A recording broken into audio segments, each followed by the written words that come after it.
Welcome to SBS News in Easy English. I'm Sofia Petrovic. Australian Defence Force planes are on their way to Afghanistan. They will be evacuating Australian citizens, their families, as well as permanent residents and visa holders. Australia's Defence Minister, Peter Dutton, has called for order in the capital Kabul to make sure people get out safely.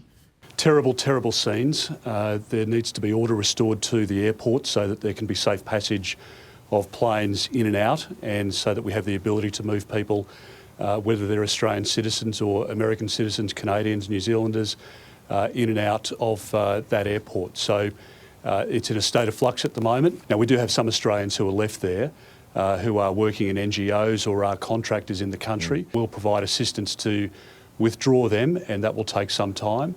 United States President Joe Biden has defended the withdrawal of troops from Afghanistan. Taliban militants are now in control of the country. They have declared that the 20-year war is over. Mr. Biden says it happened quicker than he expected. However, he says withdrawing the American military was the right choice. I stand squarely behind my decision. After 20 years, I've learned the hard way that there was never a good time to withdraw U.S. forces. That's why we're still there. The truth is, this did unfold more quickly than we had anticipated. So what's happened? Afghanistan political leaders gave up and fled the country. The Afghan military collapsed, sometime without trying to fight. The Delta COVID-19 variant is still spreading in Australia. Victoria has recorded 24 new cases. The lockdown has been extended for 2 weeks. There is also a curfew in Victoria from 9 p.m. to 5 a.m. In Queensland, there was one new community case. The infected person was already in quarantine. Meanwhile, there are 452 new cases of COVID-19 in New South Wales. Premier Gladys Berejiklian has asked people to get vaccinated.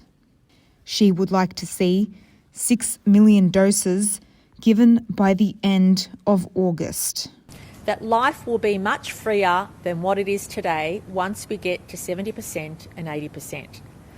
It doesn't mean we'll be completely free. It doesn't mean that we will let the virus be rampant in the community no matter our number of cases, but it will be freer than what it is today. Once we get to 6 million jabs, we will be able to consider opportunities for what we might be able to do in September and October that we can't currently do. And Australia has been criticised over climate targets. The former United Nations Secretary-General, Ban Ki-moon, has told Prime Minister Scott Morrison to make better targets. He says Australia should aim to at least halve emissions in the next 10 years. Without decisive action to reduce emissions, escalating climate change will increase the frequency and intensity of disasters. Australia is well placed to be a global renewable energy leader. You're listening to SBS News in Easy English. I'm Sofia Petrovic.